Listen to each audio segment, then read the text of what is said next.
बिस्मिल्लाहिर्रहमानिर्रहीम अस्सलाम वालेकुम। एक्सेल ट्रेनिंग में बेसिक लेवल के वर्किंग विद डेटा सेक्शन के एक नए सबक के साथ हाजिर हैं। आज जो चीज़ मैं डिस्कस करने जा रहा हूं वो है कंडीशनल फॉर्मेटिंग। कंडीशनल फॉर्मेटिंग क्यों ज़रूरी है, ये कहाँ पे हम यूज़ करते हैं, इसकी ये इतनी अहम क्यों है, ये सारी चीज़ें हम इसमें डिस्कस करेंगे। फिर कंडीशनल फॉर्मेटिंग को कैसे अप्लाई किया जाता है, ये चीज़ हम डिस्कस करेंगे।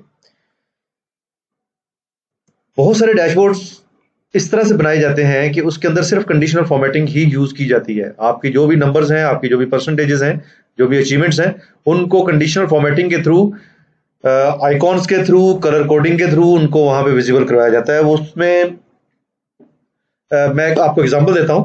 आपका एक डैशबोर्ड है जिसके अंदर आप रेड ग्रीन ब्लू तीन कलर, रेड येलो और ग्रीन कलर तीन दिखाना चाह रहे हैं। रेड उस सूरत में है जिसमें आपका जो बेंचमार्क है उससे नीचे आए हैं, बेंचमार्क पे जाके आप येलो हो जाते हैं, और जब आप बेंचमार्क से ऊपर चले जाएं तो ग्रीन हाईलाइट हो जाते हैं। मिसाल के तौर पे आपको एक टारगेट असाइन किया गया है, वो टारगेट आप 85 से नीचे अचीव करें तो आप रेड में, 85 टू 99 करें तो आप येलो हैं, और 99 टू 100 एंड अबव जो है वो आपका ग्रीन हो जाता है। तो वही एग्जांपल्स को हम ज़हन में रखते हुए कंडीशनल फॉर्मेटिंग के ऊपर काम करेंगे। इसके अलावा कंडीशनल फॉर्मेटिंग के थ्रू आप डुप्लीकेट हाईलाइट कर सकते हैं, आप डिफरेंट आइकॉन्स यूज कर सकते हैं जो कि आपको डेटा का ट्रेंड्स बताते हैं। इसका थोड़ा सा यूज एक तो आपका डैशबोर्ड्स के अंदर है, दूसरा इसके अलावा आपकी जो डेली रिपोर्ट्स है उनके अंदर आप करते हैं। कंडीशनल फॉर्मेटिंग के लिए आपको जो टैब यूज करना है वो होम टैब है। होम टैब के अंदर इसका जो कंडीशनल फॉर्मेटिंग का टूल है वो अवेलेबल है। इसके अंदर आप डिफरेंट आपके पास ऑप्शंस आते हैं, जैसे हाईलाइट सेल रूल्स है, टॉप टू बॉटम रूल्स हैं, डेटा बार्स हैं, कलर स्केल्स हैं, आइकॉन सेट्स हैं। इसके अलावा आप खुद से रूल भी इसमें अप्लाई कर सकते हैं, खुद से भी रूल बना सकते हैं। इसके अलावा आप उनको क्लियर कर सकते हैं, मैनेज कर सकते हैं, यानी कि आप उनको डिलीट भी कर सकते हैं।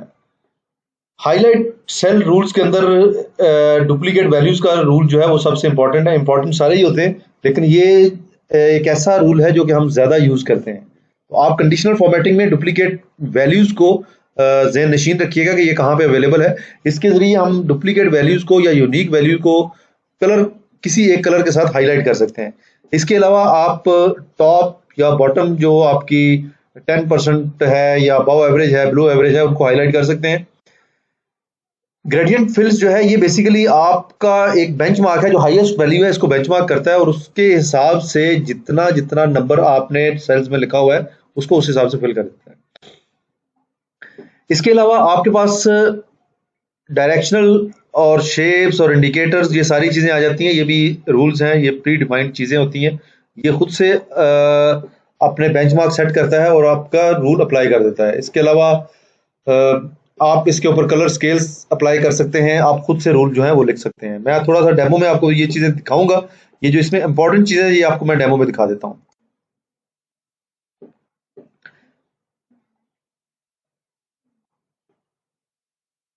सबसे पहले जो चीज यहाँ पे हम करेंगे वो डुप्लीकेट का जो रूल हमने अभी पढ़ा था कंडीशनल फॉर्मेटिंग में। अब ये देखिए होम के अंदर स्टाइल्स में कंडीशनल फॉर्मेटिंग का टूल है।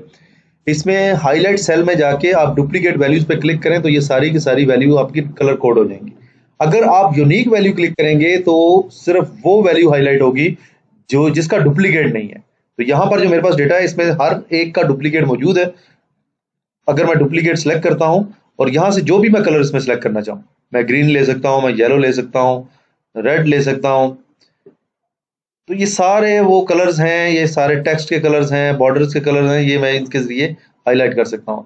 मैं इसको कस्टमाइज कर सकता हूँ, इसका फिल, इसका फॉन्ट, इसका साइज, इसका बॉर्डर, हर चीज मैं यहाँ से कस्टमाइज कर सकता हूँ। सेकंड चीज है जो हम आइकॉन सेट करते हैं। आइकॉन सेट करने के लिए आपने उसी तरह से होम टैब में कंडीशनल फॉर्मेटिंग में जाना है। अब आप जिस आइकॉन पे भी जाएंगे उसके हिसाब से आपका जो डेटा है उसके साथ आइकॉन सेट हो जाएंगे। अब इसमें आप टिक मार्क्स ले सकते हैं, क्रॉस ले सकते हैं, आप इसके साथ फ्लैग ऑन कर सकते हैं, स्टार लगा सकते हैं, आप इसके रेटिंग बार्स लगा सकते हैं। तो ये डिफरेंट वो आइकॉन्स हैं जो कि डेटा के अंदर, इस कंडीशनल फॉर्मेटिंग के अंदर प्री डिफाइंड है और आप इनको अप्लाई भी कर सकते हैं। अच्छा, जो सबसे ज्यादा अहम चीज है जिसके ऊपर मैं आपको स्पेशली सिखाना चाहूंगा वो है खुद से रूल मैनेज करना, खुद से रूल क्रिएट करना। उसके मैं दोबारा से इसको आपको सामने कर देता हूँ। होम में जाएं, स्टाइल्स में conditional formatting, new rule. New rule की जो विंडो है इसके अंदर आप second option format cell only cells that contents, क्या लेस देन 85%, उसको क्या कर दो, सबसे पहले उसको बोल्ड इटालिक कर दो, फिर उसका जो कलर है वो वाइट कर दो, फिल में जाके इसका फिल इफेक्ट्स डाल दो इसमें। अब ये हमने लेस देन चूज किया है, तो लेस देन के लिए हम रेड हाईलाइट करते हैं इसे। ये मैंने दो कलर लिए वर्टिकली उनको, ये देखें ये कलर बड़ी खूबसूरत कॉम्बिनेशन बन जाएगा। अब इस फॉर्मेट को आप कॉपी करें, नीचे पेस्ट कर दें, तो ये सिर्फ वहीं पे अप्लाई होगा जहां पे रेड हाईलाइट होना चाहिए इसको। सेकंड, इसके ऊपर एक और रूल लगाते हैं, हम मैनेज रूल्स में जाएंगे, न्यू रूल क्रिएट करेंगे, format cell only between 84% to 100%, तो 85 इसमें इंक्लूड हो जाएगा। इसका भी आप जो फिल कलर है ये येलो में रखेंगे, तो येलो को भी थोड़ा सा स्टाइलिश बना लें। एक और रूल क्रिएट करें जिसके अंदर आप ग्रीन हाईलाइट करेंगे जो ग्रेटर देन और इक्वल टू 100% होगा। 100% की बजाय आप सिर्फ 1 लिखें तो वो भी सफिशिएंट है। इसको बोल्ड कर लें, कलर इसका वाइट कर लें, और इसका फिल जो है वो आप ग्रीन उसी स्टाइल में, जो कलर 1 है वो जरा डार्क सेलेक्ट करें, जो कलर 2 है जरा लाइट सेलेक्ट कर लें, तो इसकी साइडें डार्क हो जाएंगी और दरमियान से ये लाइट कलर हो जाएगा।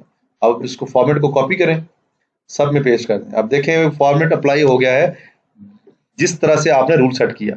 आपने येलो का फॉन्ट कलर चेंज नहीं किया था, उसको बोल्ड या इटालिक नहीं किया था, तो उसने रूल में भी वो अप्लाई नहीं हुआ। आप इसको फॉर्मेट पेंटर के थ्रू इसको कॉपी करें, फॉर्मेट इसका जहां पे भी अप्लाई करेंगे वो उसी हिसाब से वर्किंग करेगा। ये काफी इंपॉर्टेंट टूल है, इसको आप ज्यादा से ज्यादा प्रैक्टिस करें अपनी रिपोर्ट्स के अंदर, अपने डैशबोर्ड्स के अंदर। अगर आप न्यू इसमें एक्सेल में न्यू हैं तो आप अपने डेटा को जो भी आपके पास एक्सेल में अवेलेबल है उसके ऊपर इनको अप्लाई करें, डिफरेंट चीजों को अप्लाई करें। अप्लाई करने से, प्रैक्टिस करने से आप ज्यादा सीखेंगे। अगर किसी चीज में कोई इशू हो, कोई मुश्किल हो, तो आप मुझे यूट्यूब चैनल पे या मेरे फेसबुक पेज पे आप कमेंट कर सकते हैं। मैं इंशाल्लाह आपको जरूर इसका आंसर दूंगा, एज सुन एज पॉसिबल मैं अवेलेबल हुआ। अगले सबक तक के लिए इजाजत दीजिए। अल्लाह हाफिज।